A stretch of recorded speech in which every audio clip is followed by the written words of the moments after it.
வீழ்வேன் என்று நினைத்தாயோ?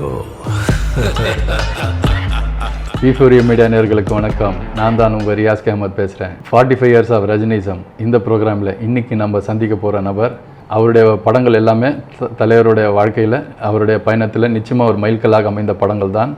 உதாரணம் சொல்லப்போனால் இளமை ஊஞ்சலாடுகிறது, பணக்காரன், மன்னன், உழைப்பாளி, சந்திரமுகி, குசேலன், இப்படி இந்த படங்கள் அவரோட பயணிச்சிருக்கோம்.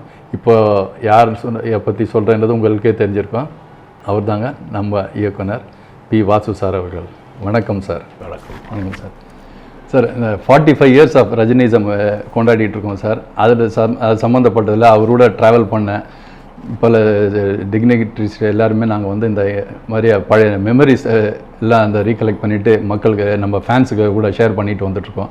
அந்த வகையில் பார்த்திங்கன்னா நாங்கள் தெரிஞ்சுக்கிட்ட விஷயங்கள் பார்த்தீங்கன்னா, நீங்கள் பணக்காரர்லேருந்து டைரக்டராக அவர் கூட ஒர்க் பண்ணியிருக்கீங்க. அதுக்கு முன்னாடி இளமை ஊஞ்சலாடுகிறதுல உதவி இயக்குனராகவே அவர் கூட பயணம் பண்ணியிருக்கீங்கன்னு கேள்விப்பட்டோம். ஸோ அதை பற்றி சில சுவாரஸ்யமான விஷயங்கள் சொல்லுங்களேன் சார். இது 45 இயர்ஸ் ஆஃப் ட்ராவல் அப்படின்னு சொல்கிறத விட, அவர் நேற்றும் இன்றைக்கும் ஒரே ஆள் தான். அதுதான் உண்மை. அவருடைய ஆரம்பமும் சரி, இன்றைக்கி இருக்கிற நிலையும் சரி, ஒரே மனிதர். அவரை பற்றி சொல்லணுன்னா அது ஒன்று தான், ஒரே வரி, வேறு ஒன்றும் பெருசாக சொல்ல முடியாது. அதான் இஸ் த சேம். நான் முதல்ல எனக்கு ஏன்னா நான் பியூசி முடிச்சுட்டு நான் டிகிரி பண்ணுறதா இல்லை வேறு ஏதாவது பண்ணுறதான்ற ஒரு கன்ஃபியூஷனில் இருந்தேன். But I didn't pass my PUC because எதுக்கு நான் பாஸ் ஆகலைன்னா, நான் வேணும்னே ஃப்ரெஞ்சு எடுத்தேன். ஏன்னா ஃப்ரெஞ்சு எடுத்தால் தான் நமக்கு ஃபெயில் ஆகிடுவோம். அதனால் ஃப்ரெஞ்சு எடுத்துகிட்டு ஃபெயில் ஆகிட்டேன். நான் ஃபெயில் ஆனவுடனே, இல்லைனா எனக்கு ஐபிஎஸ், ஏன்னா ஸ்போர்ட்ஸ்லாம் கொஞ்சம் ஜாஸ்தி ஈடுபாடு இல்லாமல், அதனால் என்னை ஐபிஎஸ் படிக்க வைக்கணும்னு எங்கள் அப்பாவுக்கு ஆசை, போலீஸில் சேர்க்கணும்னு ஆசை. எங்கள் பெரியப்பா போலீஸாக இருந்ததால் அவருக்கும் என்னை போலீஸில் சேர்க்கணும்னு ஆசை. இந்த மாதிரி ஆசைகளை அவங்க சுமந்துக்கிட்டு இருந்தாங்க. பட் என்னுடைய ஆசை சினிமா தான். நான் சிவாஜி சார் படம், எம்ஜிஆர் சார் படம் எல்லாம் விடாமல் பார்க்குறது. ஒரு வாரத்தில் 2 படம் பார்த்துருவேன் நான் ஸ்கூலில் இருந்தேன். ஸோ அதனால் சினிமா மேலே மிகப்பெரிய ஒரு ஆர்வம் இருக்கிறதால அதில் தான் வரணுன்ற வெறியில் இருக்கிற நேரம் அது. அந்த டைம் நான் அதனால் டிகிரி பண்ணலை. எங்கள் அப்பா திட்டுன்னு திட்டுறாரு. ஏன்னா அவர் மேக்கப் மேனாக இருக்கும்போது ஒரு பக்கம் என்டிஆர், ஒரு பக்கம் எம்ஜிஆர், 2 பேரும் மரியாதையாக என்னை வச்சுருக்காங்க. நான் மரியாதையாக இந்த இண்டஸ்ட்ரியில் இருக்கிறேன். உனக்கு என்ன கிடைக்கும் இந்த இண்டஸ்ட்ரியில்? எதை நம்பி வர? நிரந்தர சம்பளம் கிடையாது, எதுவுமே இல்லை. நீ கவர்மெண்ட் ஜாப்னா மந்த்லி இது கிடைக்கும் அப்படின்னு அவர் ஒரு பக்கம் என்னை போட்டு, அவருடைய பாயிண்ட் ஆஃப் வியூவில் அவர் சொல்கிறாரு. வீடு பெருசு, நிறைய பேர் இருக்கும், நான் எத்தனை வருஷம் வேலை செய்வேன் அப்படின்லாம் அவர் சொல்லிகிட்டு இருக்காரு. பட் அந்த மாதிரி ஒரு சூழலை சினிமா இதுதான் அப்படின்னும் போது நமக்கு அந்த நேரத்தில் தான், இந்த மாதிரி காலகட்டத்தில் தான் நாங்கள் பாலச்சந்தர் சார், ஸ்ரீதர் சார்னால் பைத்தியம், பாலச்சந்தர் சார்னா என்ன எப்படி ஒரு வித்தியாசமான ஒரு இது. இப்படி இந்த 2 பேருடைய படங்களையும் மாறி, அப்புறம் எனக்கு ஐ லைக் பந்துலு சாருடைய படங்கள். டிஃப்ரெண்ட்டாக இருக்கும், ரொம்ப டிஃப்ரெண்ட்டாக இருக்கும் பந்துலு சார். Costliest film. அவருடைய படங்கள்லாம் பார்த்தீங்கன்னா வேறு ஒரு பேட்டர்னில் இருக்கும். இன்றைக்கி சங்கர் மாதிரி பந்துலு சார் அன்னைக்கு பண்ணிட்டு இருந்தார். அந்த மாதிரி எக்ஸ்ட்ராடினரி ஃபிலிம்ஸ் அவருது. ஸோ இது மாதிரி டைரக்டர்ஸ், ராமண்ணா ஒரு பக்கம், அவர் ஒரு commercial style of film, Bhim Singh sentiment type of films, Gopalakrishnan dialogue orient family drama, அப்படி Thirulokachandar sir stylish films. So இப்படி டைரக்டர்ஸ் அனலைஸ் பண்ணி, டைரக்டர்ஸை பார்த்து ஆக்ட் பண்ணணுன்ற ஒரே ஒரு வெறியில் எப்படி ஆக்ட் பண்ணுறது அப்படின்னு சொல்லிட்டு பாலச்சந்தர் சாரை பார்க்கலாமா, ஸ்ரீதர் சாரை பார்க்கலாமா, இந்த ஆக்டிங் பயங்கரமாக ஆகிடுச்சு. எனக்கு ஆக்டர் தான் நான் வரணும்னு பார்க்குறேன். அந்த மாதிரி ஒரு சூழ்நிலை ஒவ்வொரு டைரக்டராக போய் பார்க்குறேன். நான் யாருன்னு சொல்லாமல் பார்க்குறேன், எங்கள் அப்பாவுக்கு தெரியாமல் இப்போ பார்க்குறேன். எல்லாருமே நாங்கள் சொல்லி அனுப்புகிறோம் சொல்கிறாங்க. அந்த மாதிரி ஒரு சூழ்நிலையில் தான் நான் ஒரு பாலச்சந்தர் சாரோட ஃபாலோ பண்ணுற நேரத்தில் தான் ஒரு அபூர்வ ராகங்கள் அப்படின்னு. பிகாஸ் கமல் அவர்கள் கமல் சார் ரொம்ப நல்லா வந்துட்டுருக்காரு, நல்லா வந்துருக்காரு. அவருடைய கதாபாத்திரமாகட்டும், அவர் எது பண்ணாலும் சரி, இஸ் அவர் டான்ஸர் ஃபஸ்ட்டு. ஸோ அவர் டான்ஸ்லேருந்து வந்ததால் அவருடைய அந்த டான்ஸுக்கு அதுக்கெல்லாம் இம்பார்ட்டன்ஸ் இருக்குது. அந்த மாதிரி ஒரு கேரக்டர், ஒரு எது எடுத்தாலும் நல்லா பண்ணுவார். ஸோ அதில் ஒரு டிஃப்ரெண்ட்டான ஸ்டோரி அபூர்வ ராகங்கள் அப்படின்னு சொல்லி நம்ம அந்த நேரத்தில் எல்லா புக்ஸு எதுவாக இருந்தாலும் சினிமாவை பற்றி வந்தால் புக்கு படிக்கிறோமோ இல்லையோ இதை தான் படிக்கிறோம். நான் பாடத்தை படித்ததை விட படத்தை தான் அதிகம் படித்தது தான் உண்மை. அந்த மாதிரி ஒரே க்யூரியஸாக இந்த சினிமா நேரத்தில் அப்படிலாம் பார்க்கும் பொழுது, அந்த டைமில் we know that Kamal sir and Balchandar sir combination with Sri Vidya அப்படின்னு அந்த இதெல்லாம் பார்த்துட்டு வர நேரத்தில் திடீர்னு ஒரு நாள் ஒரு ஃபோட்டோ வந்துச்சு. அதாவது ஒரு மனுஷன் பின்னாடி கையை அப்படி கட்டிட்டு 2 காலையை அப்படி நீட்டு அப்படி நிற்கிறாரு. யார்ரா இது? ஒரு ஃபோட்டோவை பார்த்து யார்ரா இதுன்னு கேட்கக்கூடிய அளவுக்கு ஒரு ஃபோட்டோ. இன்றைக்கி நான் சொன்னால் எல்லோரும் ஒத்துப்பாங்க. ஏன்னா எங்கள் பீரியட் நாங்கள் வந்து அந்த காலேஜ் அந்த டிகிரி சேர வேண்டிய ஒரு சூழ்நிலையில் இருக்கக்கூடிய ஒரு வயசில் ஒருத்தர் இப்படி இப்போ சிவாஜி சாரை நாங்கள் பார்த்தா என்ன பண்ணுவோம், ஒரு போலீஸ் ஆஃபீஸர் அவர் என்னன்னா இந்த இடுப்பில் 2 கை விழுச்சு அப்படின்னு நிற்பார். ஏதோ அவரோட ஸ்டைல். ஸ்டாண்ட்ஸில் பார்த்தா உங்களுக்கு கரெக்டாக தெரியும், உட்காந்துருக்கிறதால உங்களுக்கு தெரியல. ஸோ அவர் வந்து அப்படி தான் நிற்பார். இவர் வந்து இப்படி காலை வச்சுட்டு ஒருத்தர் வந்து பின்னாடி கை வச்சுட்டு ஒருத்தர் நின்றுட்டு இருக்காரு. யாரா அது? ஒரு ஹேர் எல்லாம் அப்படி ஒரு மாதிரி டிஃப்ரெண்ட்டாக இருந்தது. இந்த தட் இஸ் என்ன சொல்கிறது, இந்த விக் இருக்கிற நேரத்தில் ரொம்ப ரேர். இப்போ கமல் சார் மாதிரி யாராவது தான் அந்த ஒரிஜினல் ஹேர் வருவாங்க. சிவகுமார் சார், ஜெய்சங்கர், இப்படியெல்லாம் ஒரிஜினல் ஹேர்ஸில் வரவங்கலாம் இவங்க தான். சில பேர் அப்போ ரவிச்சந்திரன் எல்லாம் யாரை பார்த்தாலும் ஒரு டைப் ஆஃப் ஒரு ஹேர் ஸ்டைல் இருக்கும், ஒரு கேர்ள்ஸ் இருக்கும், இதெல்லாம் இருக்கும். ஆனால் ஒரு மாதிரி ஒரு அந்த ஹேரே ஒரு டிஃப்ரெண்ட்டாக இருக்கும். ஒரு இந்த ஸ்டாண்ட்ஸ்லேயே யாரோ ஒருத்தர் வராங்க தெரிஞ்சிச்சு. அதுவும் தெரிஞ்சிச்சு. அதுக்கப்புறம் உள்ளே வந்தார், அதெல்லாம் வேறு விஷயம். பட் அந்த நின்ன போஸ் இருக்குது பாருங்கள், என்னால் மறக்கவும் முடியாது. யாரோ ஒருத்தர், யார் இவர், இது இந்த ஸ்டாண்ட்ஸ்லேயே ஒரு பாடி லாங்குவேஜ் இருக்குது. அது அவர் தெரிஞ்சதோ தெரியலையோ, அது அமைப்பு ஸ்பார்க்காச்சு. இது அவரோட அமைப்பு, அவரோட உடல் அமைப்பு. அது அப்படி அமைஞ்சிடுச்சு. அவர் எப்போ பாருங்க அவரோட நடையாகட்டும், நான் இப்போ இன்ன வரைக்கும் அவரை நான் ஃபாலோ பண்ணுறதில்ல. அவருடைய நடையாகட்டும், அவர் அந்த பேசுகிற விதமாகட்டும், அது இதாக எது பண்ணாலும் அது வந்து அவர் ஆக்ட் பண்ணவே இல்லை. அது இன்பார்ன். அவருடைய ஸ்டைல் வந்து இன்பார்ன், கிரியேட் பண்ணவே இல்லை. ரஜினி சார் வந்து கிரியேட் பண்ணி ஆக்ட் பண்ணுறாரு அப்படின்னா நான் ஒத்துக்க மாட்டேன். அவர் தான் அவரோட இன்பார்ன் என்னவோ அதான் வெளியே கொண்டது. அதை வந்து எக்ஸ்ட்ராக்ட் பண்ணது Balachander sir. This is your pattern, this is your style, நீ இப்படி வா. ஏன்னா எனக்கு அவரை பார்க்கும்போது நான் சில ஆர்டிஸ்ட்டை சிலரோட எல்லாரையுமே அப்படியே வைப்ரேட் பண்ணி பார்ப்பேன். இது எங்கேருந்து இந்த வைப்ரேஷன் ஸ்டார்ட் ஆகுதுன்னு.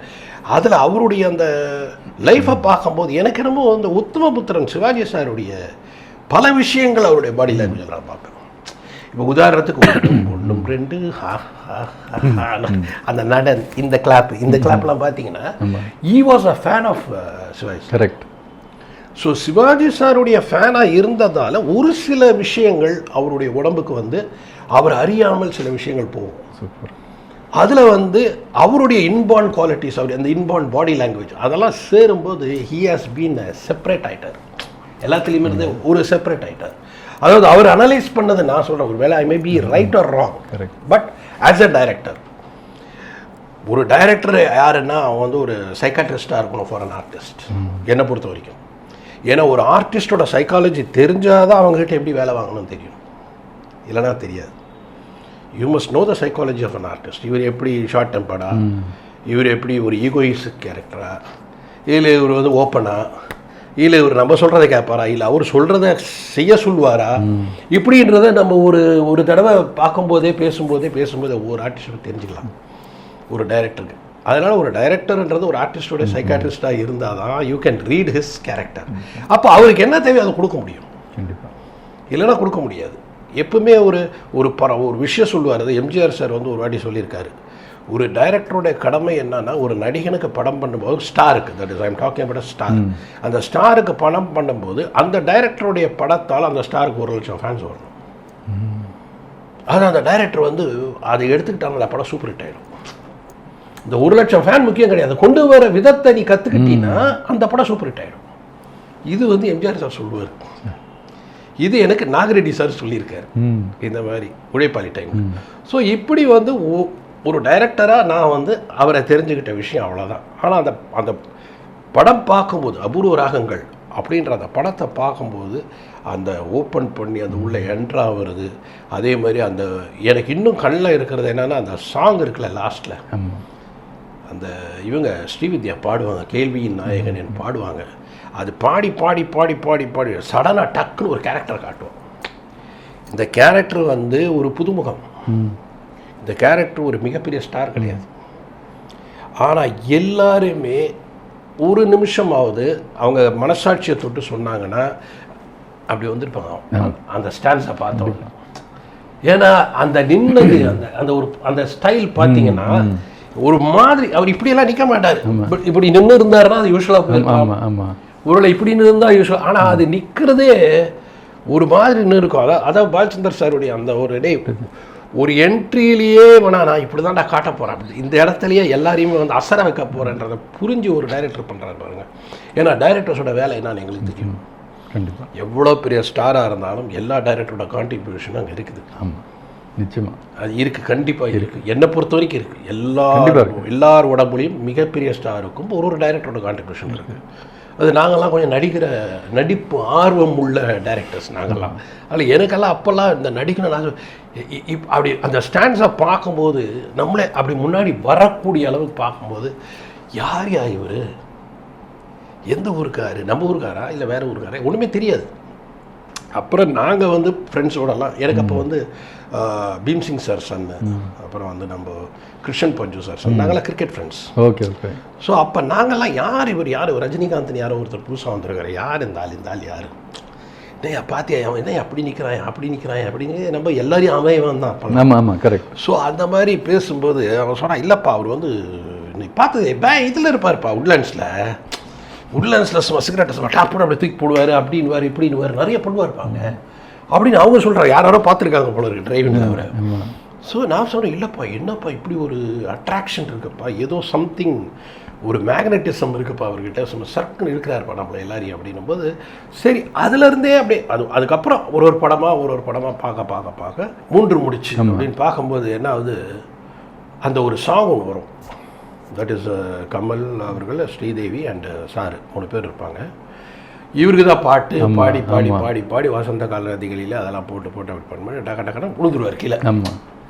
விழுந்த உடனே இவங்க ஆனால் அந்த இந்த ஹெட்டை கீழே வச்சுக்கிட்டு வெறும் கண்ணை மட்டும் மேலே லிஃப்ட் பண்ணி அந்த ஒரு ஆக்ஷன் இருக்கு பாருங்க, ஒரு குரூவாலிட்டியை விட ரசிக்கக்கூடிய அளவுக்கு ஆயிடுச்சு. அடப்பா விடை காப்பாத்துறான்னு ஒருத்தனும் சொல்லல, என்ன நடிக்கிறான்டா இந்த ஆளா அப்பா அப்படின்றான். ஆக்சுவலா பார்த்தா என்ன சொல்லுவாங்க, டேய் படுபாவி விழுந்துட்டா காப்பாத்துறான் அப்படி சொல்லிட்டு அப்பா. அது வேற ஒரு எம்எஸ்வி சாரோட வாய்ஸ் வேற, அவ்வளோ இவர் அது வேற இந்த கண்ணை அப்படி வச்சுட்டு அப்படி இந்த கையை மட்டுமே அப்படி வச்சுட்டு அது லிப்பாடு அந்த ரியாக்ஷன்லாம் நம்ம உடம்புல அப்படியே போகுது. கண்டிப்பாக பார்க்கும்போது சரி இவர் என்னையா இவர் யாரையா வித்தியாசமாக இருக்கிறாரையா, எல்லாருமே இவங்கள ஃபாலோ பண்ணி வராங்க, அவங்கள ஃபாலோ பண்ணி வராங்க, இது என்னையா ஒரு ஆக்ஷன், இப்படி ஒரு ஆக்ஷன் ஆடாடா அப்படின்னு பார்க்கும்பொழுது ரொம்ப இதாக இருந்தது. பா யாரையா இவர் அப்படின்ற மாதிரி ஒரு படத்துக்கு படம். காயத்ரி பார்த்தீங்கன்னா அதில் ஒரு கண்ணாடி இவ்வளோ பெரிய கண்ணாடி போட்டு அதுலேயே ஒரு எக்ஸ்பிரஷன், அதில் ஒரு ஸ்டைலு, அதில் ஒரு கேரக்டரு, அது யூஸ்வல் அந்த கண்ணாடியை போட்டு அசத்திட்டாரு அது எல்லாரையுமே. அது வந்து இன்றைக்கி பண்ணாதவங்களும் கிடையாது, பண்ண முடியாதவங்களும் இருக்காங்க நிறைய பேர், அது வேறு விஷயம். பட் இந்த மாதிரி சில படங்கள் ஒரு குறிப்பிட்ட ஷாட்லேயே ஒரு நடிகன் நிற்கிறான் அப்படின்னா ஒரு நடிகனுக்கு ஒரு சீன் போதுங்க, ஒரு நடிகனுக்கு ஃபுல் கதை தேவையில்லை, ஒரு சீன் போதும். ஒரு சீனில் ஒரு நடிகனுடைய திறமை தெரிஞ்சு போயிடும் ஜனங்களுக்கு. எங்களுக்கு இல்லை, நமக்கு இல்லை, ஜனங்க அவ்வளோ புத்திசாலி. அந்த சீனில் கண்டுபிடிச்சிடுவாங்கடா இவன் நல்ல ஆக்டரான், இல்லைன்னா அவங்க சொல்லிட்டு அதெல்லாம் பண்ணாதப்பா அப்படின்வாங்க. அவங்க மாஸ்டர்ஸ் ஆஃப். கண்டிப்பாக. ஏன்னா ரசிகனுக்கு வந்து மிகப்பெரிய திறமை இருக்குது செலக்ட் பண்ணுறதுல. ஒருவேளை அவங்க வந்தாங்கன்னா அது என்னன்னு தெரியாது, ஆனால் செலக்ட் பண்ணுறதுல அவங்களுக்கு பெரிய திறமை இருக்குது. அது மாதிரி இவரை பார்க்கும்பொழுது அதில் ஒரு சீன் ஒரு காட்சி சில விஷயங்கள் அப்படின்னும்போது சரி யாரோ ஒருத்தன் இல்லைப்பா இருந்தால் வருவான்ப்பா, நல்லா வருவார்ப்பா, சுவராக வருவார் அப்படின்ற நேரத்தில் தான் எங்கேருந்தோ இன்னும் நான் ஸ்ரீதர் சார் ஒரு பக்கம், பாலச்சந்தர் சார் ஒரு பக்கம், இத்தனை டைரக்டர்ஸை நான் சொல்லிட்டு இருக்கிறேன். இந்த டைரக்டர்ஸுக்கு நடுவில் ஒரு கிராமத்தில் வந்து ஒரு புயல் வருது. ஆமாப்பா, கிராமத்துலேருந்து ஒரு புயல், அந்த பக்கம் கிராமத்துலேருந்து இளையராஜான்னு ஒரு புயல். எங்களுக்கு நாங்களாம் சிட்டி பாய்ஸ், எங்களுக்கு வந்து எங்களுக்கு உண்மையிலே தெரியாது இந்த மண், இந்த அந்த அந்த ஈரம், அந்த ஸ்மெல். நாங்கள் வந்து ஏன்னா எங்களுக்கு விவசாயம் இருக்குது, எங்ககிட்ட தோட்டம் இருக்குது, எல்லாம் இருக்குது, விவசாயத்தை பற்றி தெரியும். ஆனால் உண்மையான அந்த லாங்குவேஜ் இருக்குது, நேட்டிவிட்டி அந்த லாங்குவேஜ், தமிழ் லாங்குவேஜ், கிராமத்து லாங்குவேஜ் ரொம்ப அழகாக ரொம்ப ஸ்வீட்டாக இருக்கும்.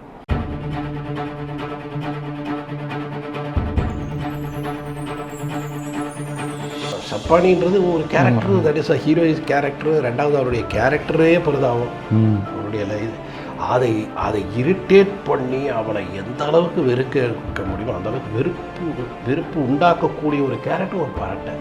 இது எப்படி இருக்குது அப்படின்னு அது எப்படி இருக்குதுன்னு அவர் சொல்கிற விதமே அது சிரிச்சுக்கிட்டே சில இடத்துல இது எப்படி இருக்குது அப்படின்னு.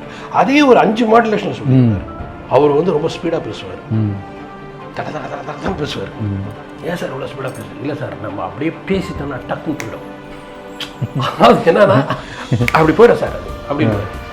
சார் இது ஸ்லோவாக பேசுவேன் அதெல்லாம் வேணாம் இதெல்லாம் இல்லை சார் நீங்கள் ஸ்லோவாக நான் அசிஸ்டன்ட் ரேட்டு நான் ஸ்லோவாக பேசுகிறேன் சார், ஸ்லோவாக பேசக்கூடாது அப்படி தான் பேசுவோம். அதான் சார் இல்லை சார் கொஞ்சம் நீங்கள் பாருங்கள் சார் ஸ்லோவாக பேசலாமே சார் டைலாக் சொல்லும்போது அவர் என்ன சொல்லுவாருன்னா, அந்த மாதிரி ஜனங்க என்னை இப்படி தான் ஏற்றுக்கிட்டாங்க, சும்மா இருக்கீங்களா கொடுங்க, இதுதான் என் ஸ்டைல் கொடுங்க. ஸோ அந்த மாதிரி அந்த ஸ்பீடாக சொல்கிறது கூட நம்மளால முடியாது. தமிழ் தெரிஞ்ச நாம கூட இந்த தமிழ் அவ்வளோ ஸ்பீடாக தெரியுமான்னு தெரியாது.